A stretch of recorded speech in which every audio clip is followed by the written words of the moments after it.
Alors, si tu t'intéresses à l'IA, sache que les Pokémon que tu vois là, un petit peu chelou, un peu moche, eh ben sache que c'est tout simplement le nirvana de l'amateur d'IA, puisque oui, ils ont été générés par un générateur d'images en IA, mais un générateur vraiment très très spécial. Ça n'a pas été fait avec Midjourney, avec Nano Banana ou avec GPT Image de tu t'en doutes bien, puisque tout simplement, ils ont été faits grâce à ma propre IA générative. Tu as bien entendu, c'est celle que j'ai créée de toutes pièces en partant totalement de zéro. Tu vois, tout ce que tu vois là, ça tourne en local sur mon PC et comme tu peux le voir, ça a été créé à l'aide de Claude Code. En clair, c'est ma propre IA à moi. Alors en vrai, si je te montre ça aujourd'hui, c'est pas pour qu'on puisse générer des Pokémon moches tous ensemble. Il y a un objectif bien plus grand et crucial derrière tout ça, car en réalité, je suis intimement convaincu que la prochaine compétence à acquérir absolument en IA, c'est pas du tout de savoir maîtriser 50 IA différentes avec des abonnements partout, faire des agents, des workflows, tout ce qu'on veut, mais c'est plutôt de savoir entrer dans une entreprise, d'analyser leur business et ensuite de savoir leur dire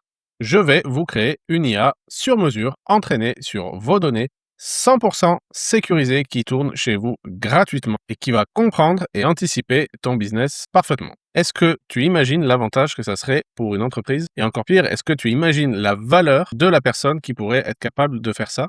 Là, on parle de contrat carrément à 6 chiffres, hein, les amis. Et le truc, c'est que maintenant, je te garantis que savoir créer une IA, c'est plus du tout réservé aux ingénieurs spécialisés. Je vous ai créé un document qui contient absolument toutes les étapes nécessaires pour créer votre propre IA. Et tu verras qu'à la fin de la vidéo, tu auras absolument tous les ingrédients pour pouvoir acquérir cette compétence. Tu seras littéralement capable de créer une IA en partant de zéro. Alors, si tu veux être du voyage, reste bien avec moi jusqu'à la fin, car aujourd'hui, tu vas apprendre une compétence vraiment hors norme.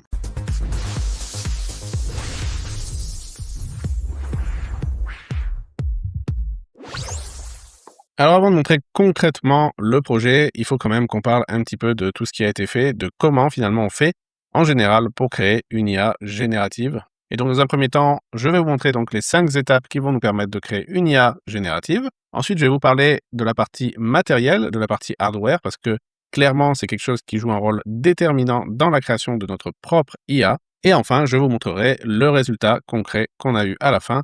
Et je vous expliquerai également comment on aurait pu faire mieux, quels sont les axes d'amélioration qu'on pourrait apporter et finalement comment faire pour monter un modèle encore plus performant. Donc dans un premier temps, on va tout simplement définir ce qu'on veut créer avec notre IA générative, c'est-à-dire que pour qu'une IA soit efficace, il faut tout simplement qu'elle soit entraînée sur quelque chose de spécifique et donc pour ça, il faut qu'on définisse dès le début le rôle précis qu'aura cette IA et ça, on peut partir tout simplement d'un brief client. Une fois qu'on sait sur quoi on veut tout simplement entraîner notre IA, quel va être son rôle, il faut tout simplement lui préparer les données. Et pour qu'une IA soit performante, il va falloir lui donner énormément de données. Donc, il va falloir que on soit capable de pouvoir l'alimenter avec énormément de données. Donc ça, on va voir par la suite comment on a fait. En troisième point, on va voir tout simplement comment construire le modèle et c'est là que Claude Code entre en scène. Enfin, on va entraîner notre IA grâce à différents paramètres et grâce aux données qu'on lui aura fournies. Et ensuite, on va tout simplement itérer jusqu'à améliorer les résultats obtenus. Et enfin, en étape 5, je vais vous montrer un peu une sorte d'étape bonus qui, moi, m'a permis d'améliorer nettement mes résultats puisque j'ai tout simplement réussi à enrichir les données que je fournissais directement à mon IA. Et ça a été d'une grande aide pour pouvoir tout simplement améliorer son résultat final.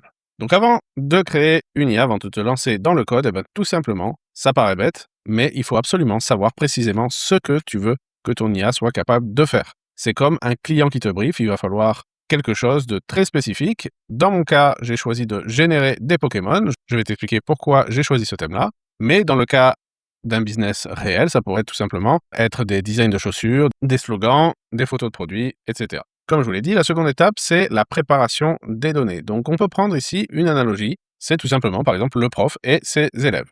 Donc, en fait, une IA, c'est comme un élève. Pour apprendre, elle a besoin de beaucoup d'exemples, énormément d'exemples. Donc, dans notre cas, on a choisi de lui fournir les 1025 Pokémon officiels.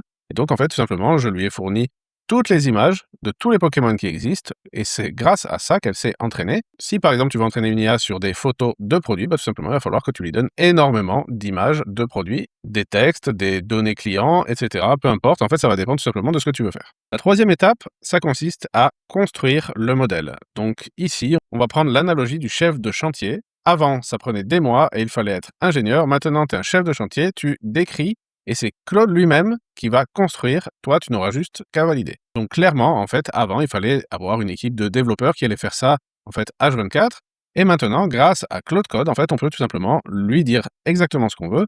Et c'est lui, finalement, qui va construire tout notre modèle. Et nous, on va tout simplement avoir juste besoin de l'orienter, de lui dire ce qu'on veut, vers où on veut aller, de lui donner un objectif, une direction. Une fois que le modèle est prêt, il va falloir tout simplement qu'on l'entraîne. Donc, on va entraîner notre IA et globalement, ça va être un peu comme un enfant qui apprend à dessiner. Au début, il fait des gribouillis, puis ensuite des bonhommes patates, puis ensuite de vrais personnages. Et ben, ça va être exactement pareil pour notre IA, mais sauf que ça va se jouer en heures et pas en années. Donc, en fait, petit à petit, notre IA va apprendre et se perfectionner. L'étape 5, c'est vraiment une étape bonus et qui va dépendre vraiment des cas d'utilisation. Dans mon cas, comme je vous l'ai dit, je lui ai fourni 1025 Pokémon et à la fin de l'entraînement, je me suis rendu compte que le résultat n'était vraiment pas satisfaisant. On se retrouvait un peu avec des espèces de blobs.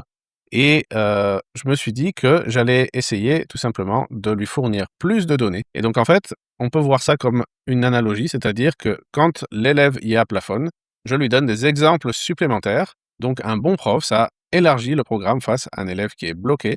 Et dans mon cas, en fait, j'ai généré tout simplement des planches de faux Pokémon avec GPT Image 2 que j'ai donné finalement comme données d'élargissement à mon modèle IA qui s'est retrouvé avec plus de 3000 Pokémon pour s'entraîner. Et là, le résultat a été vraiment très, très, très différent. Donc, pour vous donner un exemple, ça, c'est le résultat que j'ai obtenu après l'entraînement sur les 1025 Pokémon officiels. Donc, vous voyez que on a des formes, on peut imaginer des choses, mais clairement, on est loin d'un vrai Pokémon, quoi. En revanche, ça, c'est ce que j'ai obtenu à la fin de l'entraînement sur les 3000 Pokémon, une fois que je l'avais enrichi avec les images générées par GPT Image 2. Donc là, vous voyez que clairement, on n'est pas parfait, c'est un peu bizarre, mais on a quand même des choses qui se rapprochent de vrais Pokémon. Il y a du style, c'est vraiment pas mal, et ça, c'est parce que je lui ai rajouté 2000 Pokémon supplémentaires pour son entraînement, et que clairement, ça a fait la différence dans le résultat final. Donc là, je vous ai montré les étapes globales de la création d'une intelligence artificielle, mais il y a beaucoup de paramètres qui rentrent en jeu là-dedans, et surtout, le gros point, le point qui peut être bloquant pour certains, c'est tout simplement le matériel. C'est-à-dire que si tu n'es pas en capacité d'avoir une machine performante avec un gros GPU, eh bien forcément, tu vas être limité dans la création de ton IA, et je vais t'expliquer exactement comment ça fonctionne. Donc, de quoi as-tu besoin pour créer ton IA? Le matériel est ce qui te permet vraiment de le faire, et clairement, c'est vraiment le nerf de la guerre. Donc, je vais vous expliquer exactement qu'est-ce que c'est les fameux paramètres, déjà, dans un premier temps, qu'on voit quand on parle d'une intelligence artificielle. On dit, ben voilà, celle-là, elle a 1 milliard de paramètres, celle-là, elle a 50 millions, celle-là, elle a 600 milliards, etc., etc. Donc ça, je vais vous expliquer exactement ce que c'est, et quel est le rôle de ces paramètres dans la création de notre propre IA. Ensuite, je vais vous expliquer comment est gérée la VRAM. C'est-à-dire que la VRAM, c'est tout simplement la mémoire qui va permettre de pouvoir injecter plus de calculs dans la création de notre IA, et c'est vraiment quelque chose qui va faire la différence pour la génération de toutes nos images ou de tous nos textes, peu importe. Ça fonctionne pareil pour des LLM ou alors des générateurs d'images, c'est exactement la même chose. Donc je vais vous expliquer comment ça fonctionne, et surtout, je vais vous dire à la fin qu'est-ce qu'il faut comme PC pour pouvoir avoir un résultat concret et utilisable. Donc, pour qu'on comprenne bien à quoi servent les fameux paramètres dans une intelligence artificielle, on peut se l'imaginer comme les molettes du cerveau de ton IA. Imagine un mixeur audio avec des millions de molettes. Plus tu en as, plus ton IA peut apprendre des choses complexes. Et donc, c'est exactement à ça que vont servir les paramètres. Donc, plus tu vas avoir de paramètres, et plus tu vas pouvoir faire apprendre des choses complexes à ton intelligence artificielle. Moi, dans mon projet, je suis parti sur 75 millions de paramètres entraînables. Donc déjà, ce qu'il faut comprendre, c'est que moi, j'ai une carte graphique qui est une RTX 5070 Ti. Et cette carte, c'est vraiment déjà une bonne carte vidéo puisqu'elle a 16 Go de RAM. Et donc, ça me permet d'utiliser ces fameux 75 millions de paramètres sans être trop impacté et sans risquer de crash mémoire sur mon entraînement de mon IA.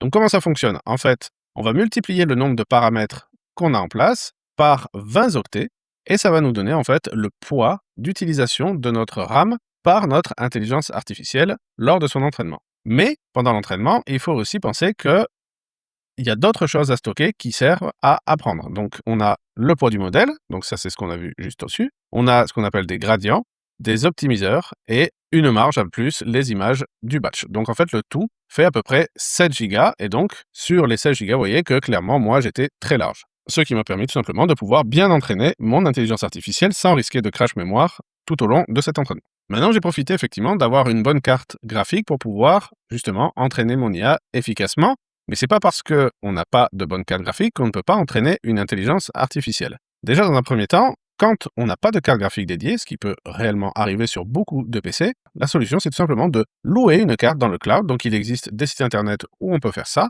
Et en fait, ça va nous coûter un peu d'argent, c'est sûr, mais on va pouvoir finalement utiliser la capacité d'un processeur puissant pour pouvoir entraîner notre modèle. Ensuite, on a le cas où on a une carte graphique qui n'est pas exceptionnelle. Donc, par exemple, une RTX 3060 ou 4060. C'est des bonnes cartes graphiques, mais qui sont vraiment pas faites pour ce genre de choses. Donc, à ce moment-là, on va se retrouver avec des images en résolution plus basse et finalement un modèle plus léger avec peut-être moins de paramètres. Donc, dans ces cas-là, le résultat, il peut être soit moins bon, soit pour obtenir un résultat bon, il va falloir que l'entraînement tourne vraiment beaucoup, beaucoup, beaucoup plus longtemps.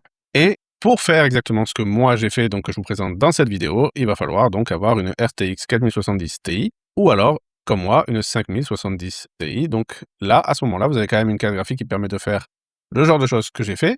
C'est pas quelque chose d'exceptionnel non plus, mais vraiment pour pouvoir créer une IA et ensuite la perfectionner, c'est quelque chose qui est suffisant. Pour notre exemple, je ne suis pas allé très très loin. Vous avez vu que les résultats ne sont pas extraordinaires, mais j'aurais pu aller beaucoup plus loin. Mais effectivement, ça m'aurait peut-être pris plusieurs jours, voire plusieurs semaines. Donc pour résumer, qu'est-ce qu'on peut dire au sujet du matériel? Eh ben déjà, avant de te lancer dans la création d'une IA, il faut déjà savoir ce que tu as dans ton PC pour savoir si c'est possible ou si c'est pas possible. Si jamais tu n'as pas un bon matos, pas de panique, tu peux toujours le louer, il n'y a absolument aucun souci, ça se fait largement. Ensuite, si jamais tu as du matos, eh ben, en fonction de ce que tu vas avoir, tu vas pouvoir tout simplement augmenter ou réduire le niveau de résultat de ton intelligence artificielle, voire la faire tourner beaucoup plus longtemps si tu souhaites avoir de meilleurs résultats. Donc maintenant, rentrons dans le vif du sujet et je vais vous montrer exactement comment j'ai fait pour créer mon intelligence artificielle à moi. Et donc, vous voyez que la première chose que j'ai fait, c'est que j'ai tout simplement téléchargé, grâce à un script Python, les 1025 premiers Pokémon. Et donc, vous voyez qu'ils sont ici. Et mon script a tout simplement fait le découpage de tous les Pokémon, vous voyez, pour pouvoir les isoler et pour pouvoir entraîner mon IA plus tard. Donc ça, c'est toutes les données que j'ai utilisées pour mon premier run. Et donc, c'est tous les Pokémon de base qui ont servi à l'entraînement de l'IA. Donc ensuite, ce que Claude Code a codé pour moi, c'est des scripts Python qui ont tout simplement servi à entraîner mon IA sur les fameux 1025 premiers Pokémon. Et la technique en question, elle s'appelle la diffusion. L'idée, c'est que on apprend à l'IA à enlever du bruit petit à petit et elle reconstitue l'image à partir de pixels aléatoires. C'est ce que fait tourner par exemple Midjourney, DALL-E, Stable Diffusion, et en fait tous, ils font tous pareil. Donc là, on a fait exactement la même chose que ce que fait Midjourney quand le modèle est entraîné pour être amélioré. Donc tu vois, si tu regardes, on a quand même pas mal de scripts Python qui sont là. On a un certain nombre de dossiers avec des images à l'intérieur, des images qui donc soit ont servi d'entraînement, soit ont été générées par notre IA. Et ici, on a tout simplement les checkpoints d'entraînement, c'est-à-dire que c'est ici qu'on fait la sauvegarde de tout ce qu'on a entraîné pour notre IA. Et donc, vous voyez qu'on a à peu près, on va dire, 1000 lignes de code et que 90% de ce code-là a été écrit totalement par Claude Code. Franchement, j'ai vraiment rien eu à faire, j'ai juste eu à lui poser des questions, à lui demander ses conseils et c'est lui qui a tout codé. Ici, tu vois en fait un log de mon IA, donc tu vois que là, elle était en train de partir sur 500 tentatives d'apprentissage et tu vois qu'ici, on a une donnée qui s'appelle loss. En fait, plus l'apprentissage se fait et plus en fait cette valeur diminue et donc en fait, ça veut dire que l'IA s'améliore en fait en temps réel et donc l'image est de plus en plus nette et que l'IA arrive tout simplement à décoder en quelque sorte l'image petit à petit. Et donc, quand on regarde ici le 500 qui est là, c'est donc le nombre d'apprentissage. Ça veut dire que, en fait, mon IA a revu chaque Pokémon, en fait, 500 fois, comme un élève qui révise son cours 500 fois jusqu'à le connaître par cœur. Donc, si on regarde ici, on est à l'époque 0,10, donc c'est-à-dire la 10e fois, en fait, que mon IA a parcouru tous les Pokémon. Vous voyez qu'on est vraiment sur quelque chose où il y a pas mal de bruit. Et vous voyez que quand on passe de 10 en 10, c'est-à-dire toutes les 10 époques, vous voyez que ça s'améliore petit à petit. On voit que de plus en plus, les formes se précisent, les couleurs sont plus nuancées, et vous voyez que ça s'améliore clairement jusqu'à arriver à la 1500e revue, où là, clairement, on a quelque chose de beaucoup plus précis et même très stylé. Mais clairement, dans la démarche, il y a quelque chose quand même d'un peu orienté recherche, puisque on n'est jamais très sûr, quand on fait ce genre de choses, des paramètres à utiliser, de ce qu'il faut faire varier finalement pour que notre IA puisse apprendre correctement et avoir un résultat exactement comme on l'attend. Ici, le premier test avait donc été de le faire sur 1025 Pokémon, et donc vous voyez que ici, on avait vraiment un bruit très fort qui a eu du mal à s'atténuer. La première version avait donné des choses comme ça, donc c'était vraiment pas top. La deuxième version avait donné des choses comme ça qui étaient un petit peu plus claires, mais qui étaient encore vraiment loin du compte. Donc quand je suis arrivé là, j'ai dit à Claude Code, je lui ai dit: «Mais c'est pas top quand même, faudrait quand même qu'on améliore un petit peu tout ça, qu'est-ce qu'on peut faire?» Et donc c'est là qu'il m'a dit: «Ça serait bien que notre modèle, il ait plus de Pokémon pour pouvoir s'entraîner». Et c'est là que je lui ai fourni tout simplement des tonnes et des tonnes de Pokémon en plus grâce à GPT Image 2. Donc qu'est-ce que j'ai fait? Je suis allé voir GPT Image 2, je lui ai dit: «Crée-moi 40 planches de 64 Pokémon qui n'existent pas». Et donc c'est ce qu'il m'a fait. Et donc ensuite, ces planches-là, je les ai mises dans mon projet et Claude Code a tout simplement créé un script qui a découpé toutes les images de Pokémon et qui les a inclus dans l'entraînement de mon IA. Et donc, quand on s'est retrouvé avec plus de 3000 Pokémon pour l'entraînement, et bien tout simplement, on est arrivé à des choses qui tout de suite sont devenues beaucoup plus efficaces. Et vous voyez que dès les premiers entraînements, on a eu quelque chose de beaucoup plus performant, beaucoup plus rapide. Vous voyez que déjà au bout de 100 itérations, on avait des choses comme ça qui étaient déjà meilleures que les 500 itérations avec les 1025 Pokémon précédents. Et donc, pour arriver à la génération finale, c'est-à-dire celle des 1500 itérations que je vous ai montré juste avant, il a fallu donc entraîner le modèle pendant 9 heures, ce qui est quand même pas non plus extraordinaire. Si on avait poussé le truc plus loin, peut-être que ça aurait été mieux, même si à un moment donné, il y a forcément une limite où la qualité ne bouge pas tellement. Donc clairement, l'idée, c'est d'itérer tranquillement avec Claude, c'est-à-dire qu'on va lui dire « je veux faire une IA qui fait ci, qui fait ça », et lui, il va tout simplement te guider pour pouvoir mettre en place tout ça. Donc la première règle, c'est de savoir quel matériel tu possèdes. Donc clairement, si tu n'as pas de matériel, il va falloir penser à en louer, sur le cloud notamment. Deuxième chose, c'est est-ce que l'IA que tu veux faire, tu sais exactement comment l'identifier, qu'est-ce que tu veux qu'elle fasse, et dans quelles circonstances tu veux qu'elle puisse tourner. Et ça va te permettre tout simplement de pouvoir définir quelles sont les données que tu vas avoir à rassembler pour pouvoir les fournir tout simplement à ton IA, parce que si tu n'es pas capable de trouver ces fameuses données, tu ne pourras pas entraîner ton IA. Donc c'est quand même quelque chose à cogiter un petit peu avant de créer cette IA. Et ce qui est clair, c'est que si tu commences à vouloir faire ça dans une entreprise, il faut que l'entreprise soit capable de te fournir justement toutes les données dont tu as besoin pour entraîner ton IA. Parce que si tu n'en as pas assez, il n'y aura pas de miracle. En fait, tu n'arriveras pas à créer ton IA. Donc ici, dans notre cas, on a fait des Pokémon parce que c'est rigolo, mais on aurait très bien pu faire, je sais pas, une marque de basket qui veut générer des designs inédits dans son style, une agence de pub qui veut produire des slogans, un photographe qui veut créer des images de mannequins dans un style signature, par exemple, ou un e-commerce qui veut générer des photos de produits cohérents par dizaines. Donc en fait, tout dépend de ce qu'on veut faire. En fait, on peut tout faire du moment qu'on a le matériel et les données qui vont avec. Bon, faisant le petit récap, qu'est-ce que j'ai fait? J'ai créé une IA from scratch sans rien y connaître au départ, et ça avec Claude Code pour m'accompagner. C'est pas parfait, les faux Pokémon ne sont pas indiscernables des artworks officiels, mais clairement ils sont reconnaissables, ils sont uniques et surtout ils sont la preuve qu'on peut créer une intelligence artificielle soi-même, c'est-à-dire exactement de la même façon qu'on fait Midjourney, qu'on fait OpenAI, qu'on fait Claude. Tout ça, ils ont tous fait exactement la même chose que ce que j'ai fait dans ce cours. Donc la vraie leçon à retenir dans ce cours, c'est pas j'ai créé une IA Pokémon, c'est pour un client, pour un projet, pour ton futur business, tu seras capable de créer une IA qui soit spécialisée dans le business en question. J'ai créé un document qui donc récapitule absolument tout ce que j'ai fait. Il y a dedans toutes les explications techniques que j'ai pas pu donner pendant la vidéo puisque ça aurait été trop complexe et trop touffu. Mais clairement, tu pourras retrouver tout ça en détail dans la communauté Mecha Pizza dans le cours C51. Tu verras qu'il y aura le document à télécharger. Le lien sera en description de la vidéo. Sache également que dans la communauté Mecha Pizza, tu retrouves chaque semaine des nouveaux cours et des nouveaux business à mettre en place et à récupérer clé en main si tu veux te lancer dans la création de business en IA ou en automatisation. Sache que nous sommes maintenant plus de 1900 membres dans la communauté School répartis un petit peu partout sur la planète, et que si tu as des questions, tu pourras sans problème les poser directement dans la communauté et on se fera une joie de t'aider à résoudre tes problèmes. Voilà, en tout cas, j'espère que ça t'a plu. Je pense faire une partie 2 à cette vidéo où j'irai pousser le concept encore plus loin, et j'espère que justement, si elle marche, on pourra enchaîner sur plusieurs autres vidéos et donc on verra jusqu'où on peut aller dans le concept. En tout cas, je te remercie. Je t'invite à mettre un like, à commenter et à partager la vidéo si tu le souhaites. En tout cas, on se retrouve très bientôt dans la communauté Mecha Pizza. Je te remercie. Au revoir.